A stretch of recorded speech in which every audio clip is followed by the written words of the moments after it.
John, we have a ton, millions of young people 18 to 25 years old now tuning into this program with YouTube and some of the other technologies we're using to deliver the program. It's become wildly popular in that age group. Half the calls I get these days are from 25 years old and under. And regardless of your age, whether you're of that age group or you're 35 or you're 45, we have a tendency, I do it too, to overload our lives. That guy in the last call, he had a lot of stressors you were pointing out. And, any one of those things would have been a tough thing. When you start stacking things 5 deep, and they were all a choice, the correlation between that and damage to your personal self, damage to your finances, damage to your career, damage to your relationships is really, really high. And it's kind of a Superman syndrome. My wife, she'll say, you don't need to do that. That's Jesus' job.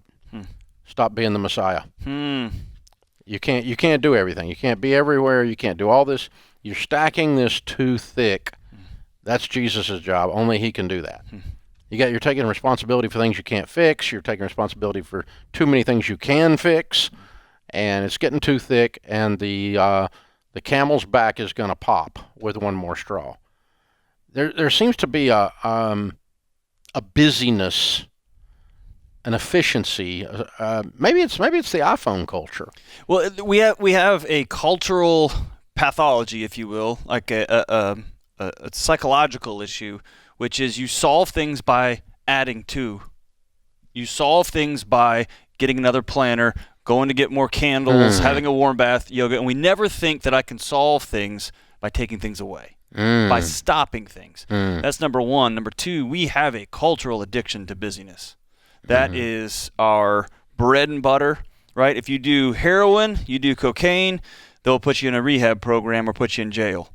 If you are addicted to busyness, and it's the same chemicals, addicted to busyness, we'll give you $1 million, we'll give you a doctorate degree, we will applaud you. We're running from the same stuff. We're trying to prove that we're worth something by achieving. We're trying to prove something by how much we can get done and show. And man, Dave, whenever I find myself stacking things on top, usually I've got a friend or two that will call me and say, I don't know what you're running from, brother, but you got to stop and take inventory. Well, that was kind of we were the friend for that last guy. Said there's too much stacked here. Hey, what are you doing? And he's trying to solve this problem by doing this, and then trying to solve that one by doing that. And suddenly, he's a couple $100,000 in the hole, making zero money, living in his parents' house, and indefinitely, right? And the math doesn't add up. The psychological and spiritual math and the calculator math, none of it adds up. And you just got to sometimes start from ground zero. But some of it does come from even a generation before mine, and I'm old. Yeah. It just took longer to solve problems. Which provided for space and wisdom. And margin. Right. But now, if you want anything, you pick up this little square thing with a glass on the front, and you tap it 3 times, and stuff shows up at your door. Right. Like freaking Santa Claus is alive 24/7. That's exactly right. Donner and Blitzen work all the time. All the time. We name him Jeff and Bezos, right? Yeah.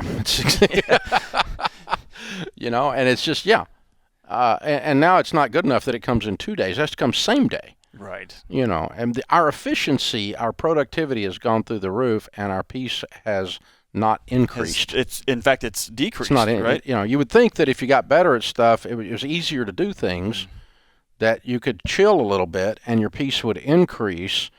And if you don't leave that emotional margin, your adrenal glands get burned and fried, and other stuff starts to fall apart, and you really can't function. That's when you get into the diseases of despair, right? The organ disease failures and the suicides and the addictions. we've got more than we've ever had, and we are living shorter, harder lives because we just stay constantly revved. We put our foot on that gas, Dave, and we never take it off. And sometimes this young man that we just talked to, he may find himself in the exact same position.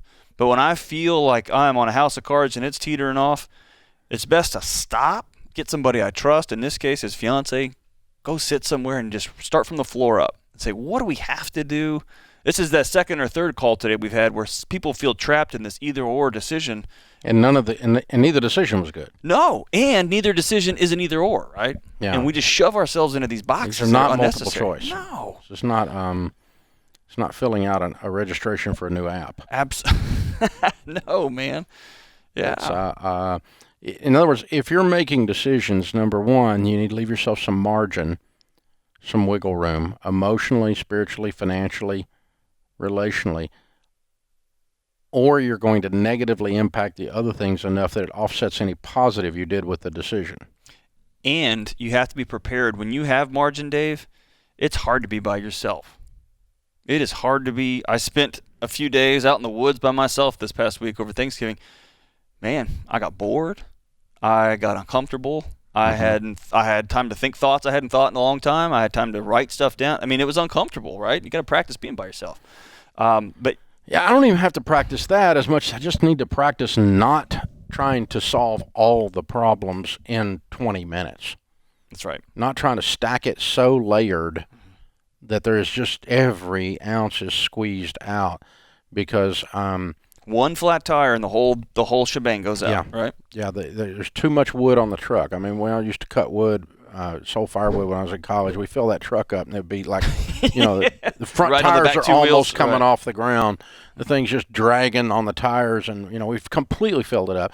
But I mean, you got the shocks are strained, the tires are strained, the engine is strained, the bed itself is strained, the cattle gates on the side holding the wood in were strained, everything. One of those variables blows, the whole thing is going to look like a cartoon. Instead of just making 2 trips.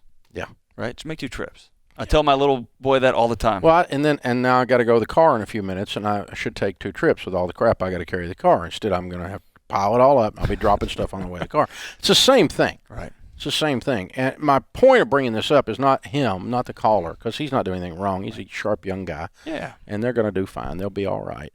But the point is that we can all take a lesson from that. People who become wealthy are always the tortoise. They're never the hare.